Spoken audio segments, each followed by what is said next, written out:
আমি অত্যন্ত দুঃখিত, আমার সহকর্মীরা অত্যন্ত দুঃখিত, আমরা অত্যন্ত মর্মাহত জুলাই আগস্টের ঘটনা নিয়ে।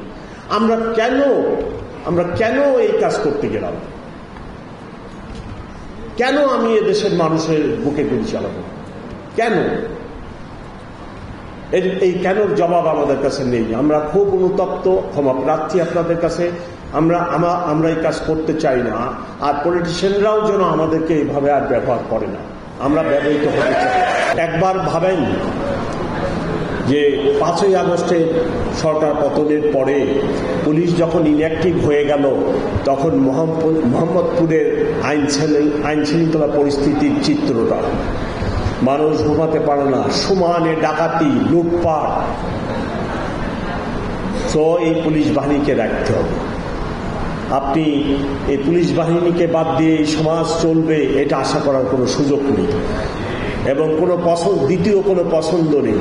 আপনার একটিই পছন্দ, পুলিশ বাহিনীকে রাখতে হবে, পুলিশের থানা থাকবে, পুলিশের লোক থাকবে, তাদেরকে সাহায্য করে তাদের সেবা নিয়ে আমাদের এই সমাজকে টিকাতে হবে। ওয়ালটন ফ্রিজ কিনে পেতে পারেন 20 লক্ষ টাকা, রয়েছে কোটি কোটি টাকার নিশ্চিত উপহার। একটি কথা বারে বারে উঠে আসছে, চাঁদাবাজি।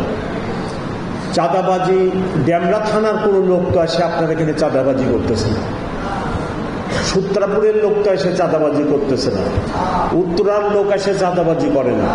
চাঁদাবাজি তো করতেছে আপনার প্রতিবেশী, আপনার এই থানার এলাকার লোক। আপনি প্রতিরোধ করেন, আপনি সংগঠিত হন, আপনার নেতৃবৃন্দকে নিয়ে সংগঠিত হয়ে তাদেরকে প্রতিরোধ করেন। আপনি বলেন যে আমি চাঁদা দিব না, তারপরে দেখি তারা কি করে। আপনাদের সাথে আমরা আছি। সো আমি রিকোয়েস্ট করব, আপনারা নিজেরা প্রতিরোধ সৃষ্টি করেন যে কোনো চাঁদা দিব না, এবং আমাদের সাহায্য নেন। আমি জানি এই প্রতিরোধ সৃষ্টি করতে গেলে আরো প্রতিবন্ধকতা আসবে, কিন্তু এই প্রতিবন্ধকতা আমাদেরকে উতরাতে হবে। এবং আমার থানা পুলিশকে বলা আছে যে এই চাঁদা বন্ধের জন্য যত প্রকারের সহযোগিতা আমরা আপনাদেরকে করব।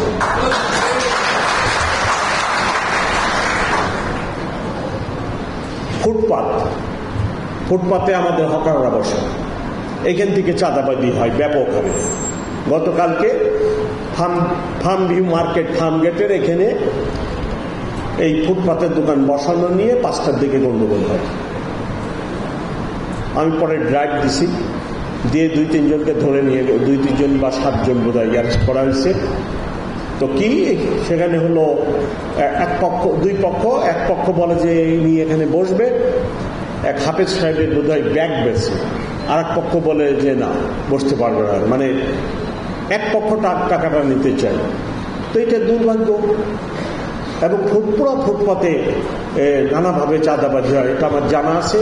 আমি এই কাজে হাত দিচ্ছি। আমার কর্মকাল ঢাকা মেট্রোপলিটন পুলিশে মাত্র 13 দিন, এর মধ্যে আমি নানা কাজে ব্যস্ত ছিলাম, এই কাজে হাত দিতে পারি নাই। আমি তথ্য সংগ্রহ করতেছি, কারা এই জায়গাগুলো থেকে টাকা নেয়, আমি তাদের বিরুদ্ধে আইনানুগ ব্যবস্থা নিব।